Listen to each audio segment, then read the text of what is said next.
Hello students, इस video में हम देखेंगे स्टैंडर्ड 11 के चैप्टर 4 का टॉपिक नंबर 4.7। तो 4.7 के पहले वीडियो में हमने स्थिति सदिश और विस्थापन के बारे में देखा था। दूसरे वीडियो में वेग और तात्क्षणिक वेग के बारे में समझा था। अब इस वीडियो में हम त्वरण और तात्क्षणिक त्वरण के बारे में समझेंगे। अगर आपको वेग समझ में आ गया होगा तो त्वरण भी इजीली समझ में आ जाएगा। चलिए, त्वरण बोलते हैं एक्सेलरेशन। इसकी परिभाषा हम देख चुके थे। क्या होता है इसकी परिभाषा? वेग में परिवर्तन तथा समय अंतराल के अनुपात को बोलते हैं त्वरण। लेकिन यहाँ पे औसत त्वरण की बात कर रहे हैं, उसके लिए भी हम वही लिखेंगे। वेग में परिवर्तन तथा संगत समय अंतराल डेल्टा टी के अनुपात को औसत त्वरण कहते हैं। क्लियर? और उसका सूत्र क्या होगा? औसत है तो ए के ऊपर मैंने बार लगाया, लाइन खींची। A bar is equal to delta we upon delta T. Delta क्या बता रहा है यहाँ पे? वेग में परिवर्तन और समय में परिवर्तन। ठीक है, पहले कुछ और वेग होगा और बाद में कुछ और वेग होगा। इस तरह समय में परिवर्तन हम डेल्टा से बता सकते हैं। चलिए, अब यहाँ पे सबसे पहले हम ये देख लेते हैं।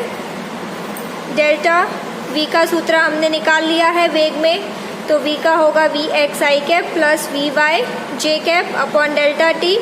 डेल्टा टी को अलग कर दो दोनों के लिए, तो delta V X upon delta T I cap plus delta V Y upon delta T J cap. Clear?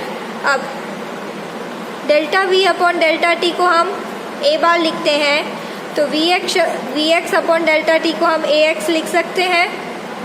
ठीक है, क्योंकि उसका ये एक्स अक्ष के लिए घटक हुआ, तो V X delta V X upon delta T I cap को हमने लिखा A X I cap plus delta V Y upon delta T को लिखा हमने ए वाई जे कैप। तो हमें औसत त्वरण क्या मिला? ए X I cap plus A Y J cap. अब इस चित्र को समझते हैं। ये मेरे पास एक पथ है, इस दिशा में दो बिंदु लिए हैं मैंने P1 और P2। अब यहाँ पे देखिए, P1 के लिए वेग ऐसे होगा तो P2 के लिए ऐसे होगा। V1 और V2 इधर को है तो औसत वेग किधर होगा? इस तरफ को। और जहाँ औसत वेग होगा वहीं पे त्वरण मिलेगा हमें, तो त्वरण की दिशा भी यही होगी। क्लियर? चलिए, अब बात करते हैं हम तात्क्षणिक त्वरण की। तो तात्क्षणिक का मतलब हमने समझा था कि पर्टिकुलर उसी समय के लिए बात की गई हो, उसको बोलते हैं तात्क्षणिक, जिसमें समय ऑलमोस्ट जीरो होता है। चलिए, परिभाषा देखते हैं। औसत त्वरण के सीमांत मान के बराबर होता है जब समय अंतराल शून्य होता है। यहाँ पे देखिए, समय अंतराल शून्य के बराबर है, तो तात्क्षणिक त्वरण ए के ऊपर एरो लगाया है, is equal to limit delta T tends to zero A bar. A bar मतलब कि औसत त्वरण। और इसका सूत्र क्या लिखेंगे हम? Delta we upon delta t, और ये पूरे को हम लिखेंगे d v upon d t. यही चीज़ हम वेग में भी पढ़ रहे थे। वेग में स्थिति सदिश की बात हुई थी, त्वरण में वेग की बात हो रही है। ये अंतर समझना। चलिए, अब पहले तो हम कुछ ग्राफ देखेंगे। तात्क्षणिक की बात हो रही है इसलिए। अब ये मेरे पास एक पथ है, इस पे मैंने दो बिंदु लिए हैं P1 P2। P1 के लिए V1 ये रहा और V2 ये रहा। अब देखिए, V1 ऐसे है तो ये मैंने V1 बनाया, और ये V2 तो ये V2।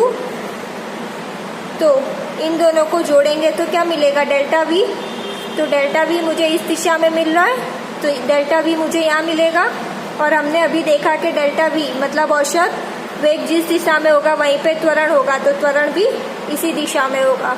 उसी तरह यहाँ पे देखते हैं, अब बिंदु P1 P2 और पास आ गए, तो P1 के लिए V1 इस दिशा में है, V2 इस दिशा में है।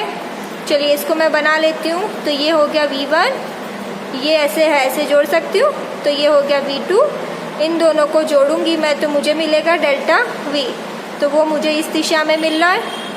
तो औसत वेग इस दिशा में मिलेगा तो त्वरण भी इसी दिशा में होगा।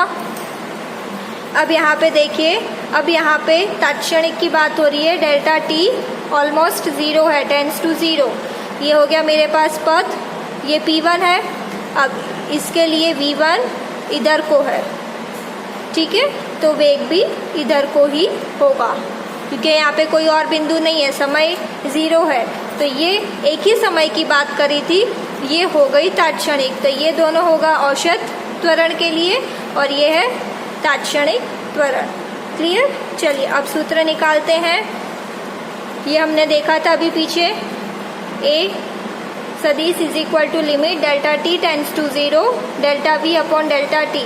डेल्टा वी का सूत्र हमने निकाला हुआ है, delta V X I plus delta V Y J upon delta T. Delta T को दोनों के लिए अलग कर दो, तो delta V X upon delta T I cap plus limit delta T tends to 0 delta V Y upon delta T J cap. दोनों के लिए अलग कर दिया।